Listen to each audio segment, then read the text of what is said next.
Hey man, I'm Jusko from Proud Money. The 5% cashback categories for the Discover It card for the fourth quarter of 2025 have been announced, and they are Amazon.com and drugstores.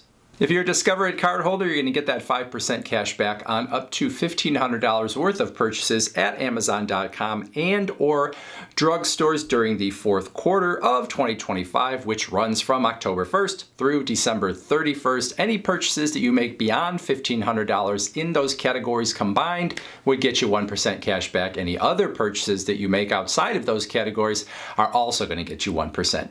And then remember, as always, you have to activate those 5% categories in order to get the 5% cash back in those categories, which means going through the Discover app or going online and logging into your account and saying, yes, I want to get that 5% in those categories. You must activate before the quarter starts if you want to make sure that you get 5% from October 1st all the way through December 31st, because it is not retroactive with Discover. So if you don't activate and you make a purchase on October 10th and you haven't activated, well, then that's not going to get you the 5%. So make sure you do it before the quarter starts.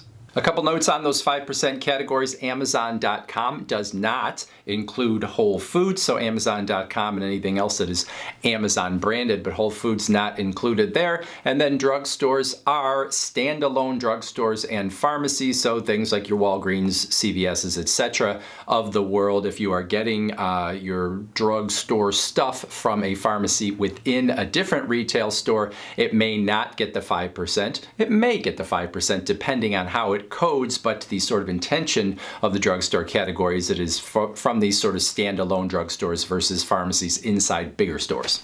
So how do we feel about those 5% categories? Well, obviously the big star here is Amazon.com. So if you are someone that is not an Amazon Prime customer and you're not already getting 5% via one of the Amazon credit cards as an Amazon Prime member, well then getting 5% at Amazon could be very attractive, especially in the fourth quarter of the year, which is when so much of our spending often happens around the holidays. But if you have one of those Amazon cards and you are already getting 5%, well then obviously you're not going to care a whole lot about that. For me personally, the drugstore category is one that I never do a whole lot of spending in. Thankfully, I don't have a ton of prescriptions that I am having to fill in general, and that's pretty much the only time I go into drugstores. But you may be different. You may have more prescriptions to fill, or you might use drugstores in a way that I personally don't. So I think these categories are okay, but for me, they're not super exciting. For some people, obviously, more so. I would love to hear if you are one of them. Let me know in the comments section below. Otherwise, I thank you for watching.